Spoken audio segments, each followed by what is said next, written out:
Chapter 1. After those assembled had departed, my associates and I stayed on, loath to leave the place where we had witnessed such a transformation. No words can describe our feelings, and the tremendous uplift of those last hours. The words, all for one, one for all, blazed forth as vividly as when they first appeared. We did not talk, we could not say a word. Although we were in the same general position until daylight, we had no sense of being confined in a room. Our bodies seemed to emit a brilliant light, and wherever we walked we had no sense of limiting walls, although just previous to the experience we were in a room, hewed from solid rock. There did not seem to be a floor under our feet, yet we moved freely in any directions. Words absolutely fail to describe our thoughts and sensations. We even walked beyond the confines of the room and the cliff, yet we had no feeling of being hampered. Our garments and everything about us seemed to radiate a pure white light. Even after sunrise this light seemed brighter than that of the sun. We seemed to be in a great sphere of light, and we could look through this crystal ray and see the sun as it appeared far away, shrouded in a haze. It actually seemed cold and uninviting compared with the place where we stood. Although the thermometer registered 45 degrees below zero, and the country was covered with snow that sparkled in the morning sunlight, in the place where we were there was a consciousness of warmth, peace, and beauty that surpasses expression. It was one occasion in which thoughts could not be put into words. Here we stayed for 3 more days and nights with no thought of rest or refreshment.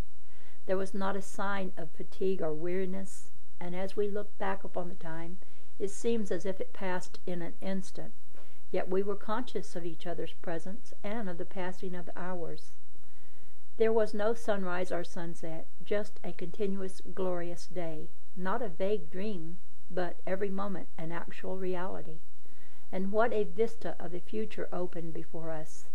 The horizon seemed to be pushed back into eternity, or, as our chief expressed it, it seemed to be expanding into a boundless and eternal sea of throbbing, pulsating life. And the great beauty of it all was that it was for all to see and know, not for just a few, but for all. On the 4th day, our chief suggested that we go below to the room of the records in order to again take up our work of translation. Upon making the move to proceed, we found ourselves standing all together in the room. I can but let the reader picture our astonishment and joy. We had moved 2 stories down and accomplished 2 flights of stairs without the least physical exertion on our part, and without the least knowledge of the accomplishment. Yet there we were in the room among the records where we had been working. It was all aglow with light. The place was warm and cheerful, and we could move anywhere we wished without the least effort. When we took up one of the tablets and placed it in a convenient place for study, its context and meaning were translated to us perfectly.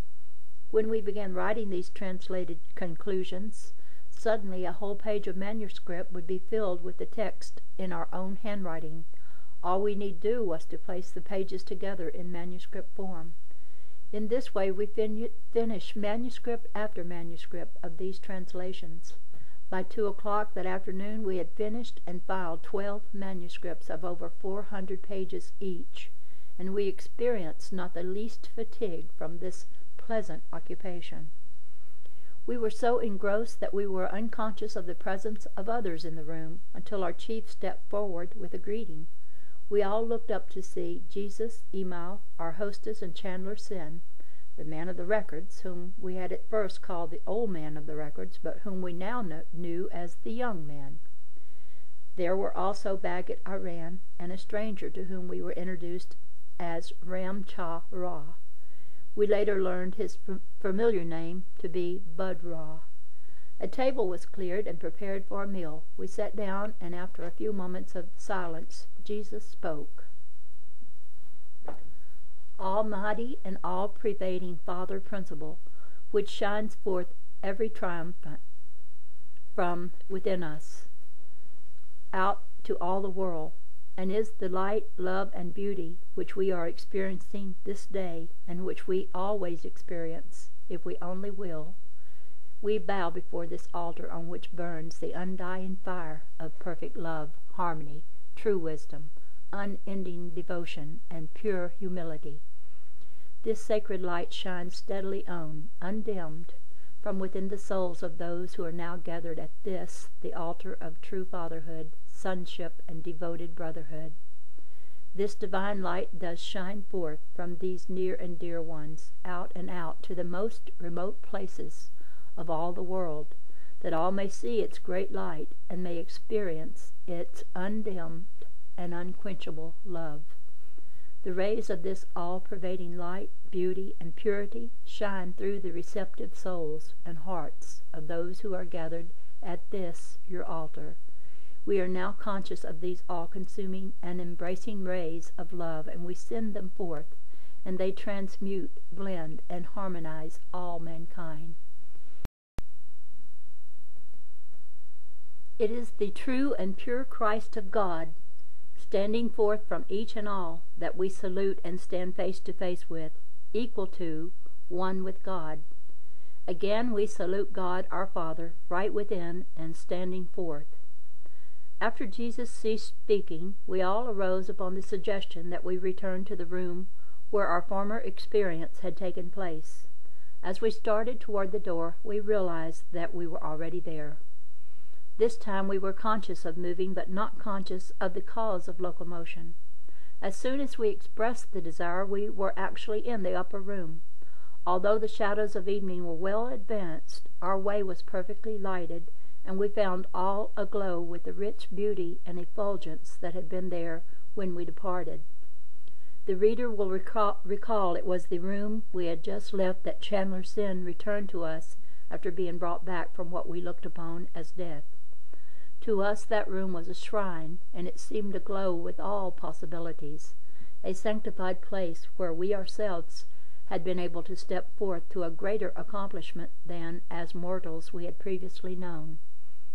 From that time on till April the 15th, the day of our departure, not a day or night passed that we did not all meet together for at least 1 hour. During this time the room never again assumed the appearance of solid rock. It seemed as though we could always see through those walls into infinite space. It was in that room that the bonds limiting consciousness were removed. It was there that a great vista of the future opened to us. We all sat down at the table, and Jesus resumed the conversation.